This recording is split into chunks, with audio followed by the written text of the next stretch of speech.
Good afternoon, everyone. We are here at Mashable in New York with the stars of Professor Marston and the Wonder Women. I have here to my left Luke Evans, Bella Heathcote, and Rebecca Hall, who are in this movie, which is coming to theaters Friday. I could tell you what it's about, but I'm actually going to let them do that. Do you guys want to give like a one-liner about the movie? All right, one line each? You can, as many lines as you want, really. I can join sentences. Well, just give it out. Well, I'll tell you who I play. I play a man called William Moulton Marston, who was a Harvard professor of psychology in the 20s and 30s, and his wife, played by Rebecca Hall, Elizabeth Marston. Who's Elizabeth Marston, were credited in inventing the early lie detector test with the help of their research assistant, played by Bella Heathcote, whose character was called Olive Byrne. They go on to become, to have a relationship, a polyamorous relationship. A very beautiful love story, unusual love story, but nevertheless very pure, very authentic, and very real. And do you want to carry on? Yeah, I think that the film is about how these three people came to forge a life together, and in the process also inspired and created the superhero that we know and love today, aka Wonder Woman.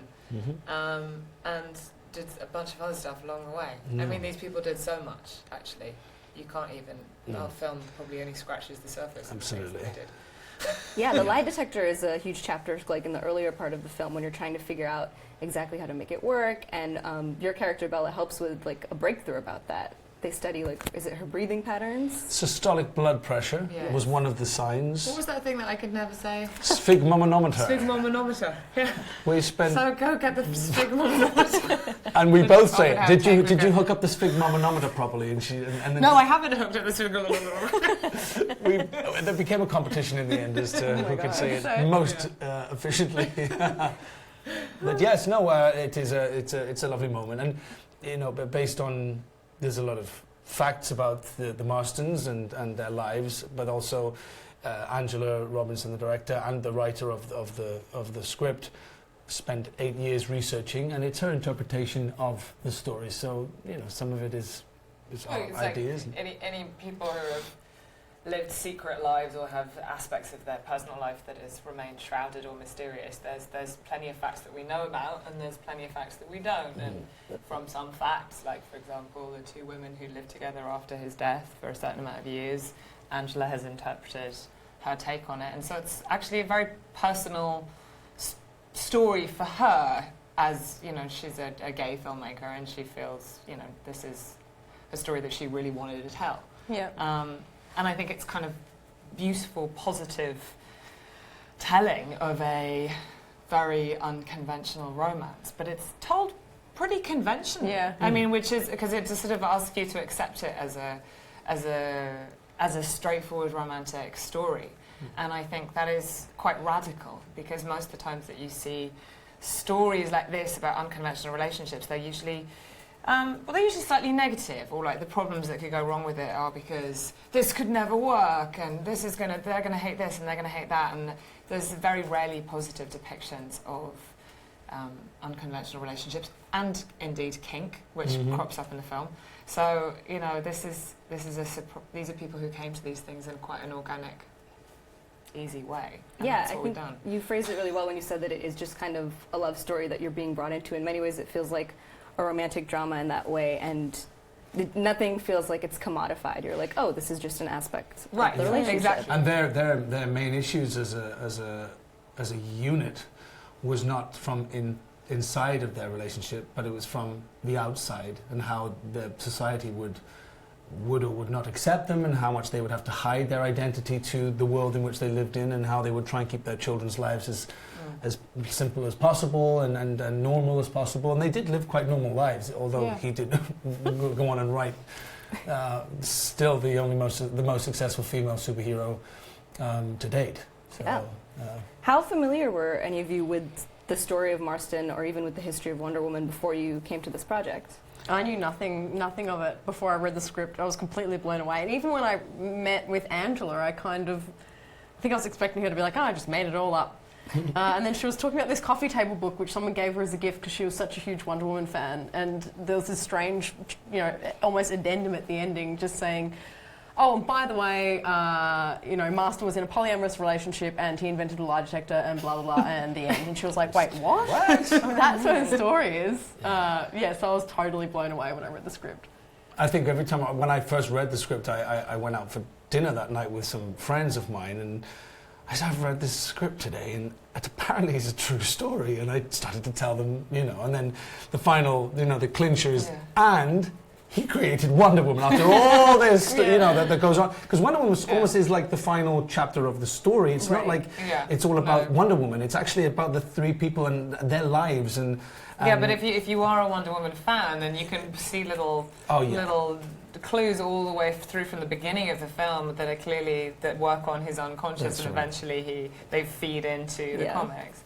I did actually know about it because I read a piece in the New Yorker that Jill Lepore wrote prior to writing the book, The Secret History of Wonder Woman, and then I read the book and I became, having not really been a Wonder Woman obsessive, I suddenly became obsessed with it, because when you understand that the roots of this comic book and this, iconic superhero who's a lady are with a man who wrote it as feminist propaganda for boys and men to accept female authority, who was a really rampant feminist and who lived a very unconventional life, and it's based not on one woman but two. It's sort of, suddenly you can look at every Wonder Woman incarnation ever throughout time and sort of patch it onto the history of feminism. And I think that's sort of, all of its different permutations, and when it was going through different reinventions and all the rest of it, you can see it in Wonder Woman. And I think this film actually brings it back to that and helps us all remember that, the comic came out of three people who had intentions to change the world and wanted to make peace. Were pacifists who wanted to end war through and change hearts and minds through a comic book. Especially before it was fashionable to be a pacifist or a feminist or any certainly of those for things. a man in that day and age, But what Marston had was these two very strong, very different, independent women in his life who loved him, loved each other, and his observation of them really inspired him to build and create this character, which they then were all part of, creating. But she has, and throughout the story and the film, it's for fans of the Wonder Woman character, there are little signs to show you things that Olive wore and other and energies and personalities. Bracelets. All the bracelets and the lasso of truth, which bracelets. Yeah, that was one of the ones I noticed early on. I was like, ooh, I bet. Bracelets, And Nicely that's a fact. That really was true. One thing that you kind of touched upon is I love the way that Marston in the film talks about the women in his life and about his feminist propaganda. He's very upfront about it, and then I looked it up obviously and was like, oh, this was written by a woman. How nice. And it's now the second Wonder Woman related film made by a woman that we have this year, which is so exciting. Is it how does it feel coming off the fact that the Wonder Woman film released earlier this year? I mean, it's wonderful. I mean, for a little indie movie which took us 25 days to shoot, it's wonderful to see the success and the brilliance of the summer hit that Gal Gadot brilliantly played, and it's wonderful for us because I'm sure there'll be many fans who would love to know the inspiration for Wonder Woman and how 75 years later she can be still so huge, and who are the people behind it. And like Rebecca mentioned, it's intriguing, fascinating, heartbreaking, and it's to actually read this, to follow their story.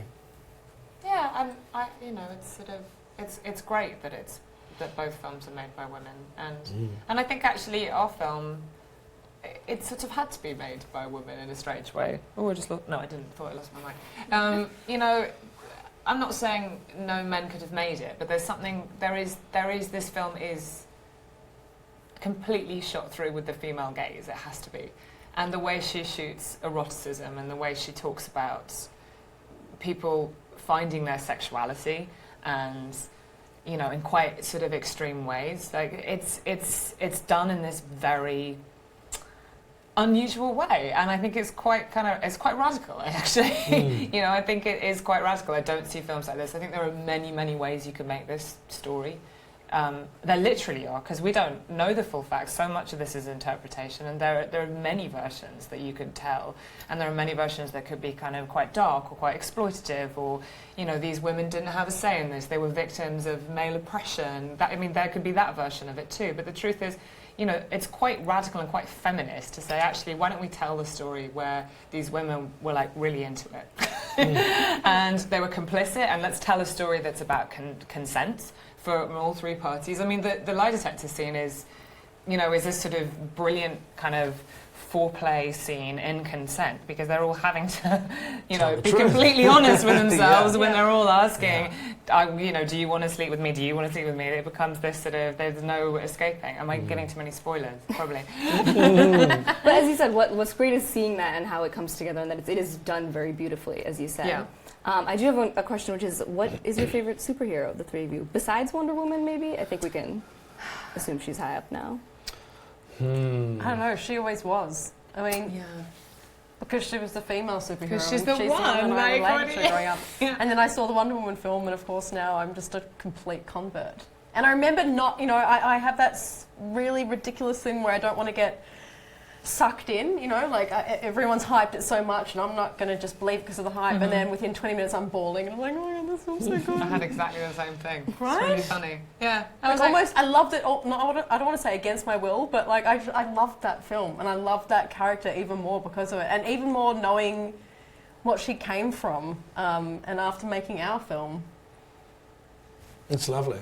It's lovely to think that the legacy of the Marstons and Olive are alive and well, in this wonderful film.